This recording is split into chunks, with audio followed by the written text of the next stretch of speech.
Hi guys, నా favourite sweet అయితే మలైపూరి. చిన్నపిల్లల దగ్గర నుండి అందరికీ నచ్చే ఫేవరెట్ స్వీట్ ఇది మలైపూరి ఆర్ మాల్పువా. మనం ఇంట్లోనే ఈజీగా చేసుకోవచ్చు. ముందుగా మలై కోసం పాలలో కొంచెం షుగర్ వేసి దగ్గరగా మనం ఇట్లా మలై ప్రిపేర్ చేసుకొని ఉంచుకోవాలి.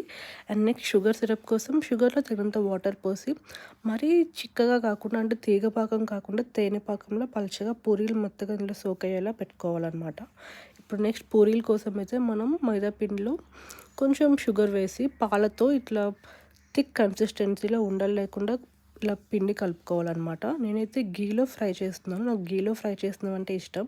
మీరు ఆయిల్లో కూడా ఫ్రై చేయొచ్చు. సో మనం ఇట్లా ఈ మైదా పిండి కన్సిస్టెన్సీని కొంచెం చిన్న సైజ్ పూరీలా మనం ఫ్రై చేసుకోవాలి. సో ఇది ఫ్రై అయిన తర్వాత వెంటనే ఇట్లా గోల్డెన్ కలర్లో టర్న్ అయ్యాక మనం షుగర్ సిరప్లో డిప్ చేసి ఇట్లా వేడివేడిగా ఉన్నప్పుడే మలై అప్లై చేసి ఫోల్డ్ చేస్తే యమ్మీ మలై పూరి ఆర్ మాల్పువా రెడీ.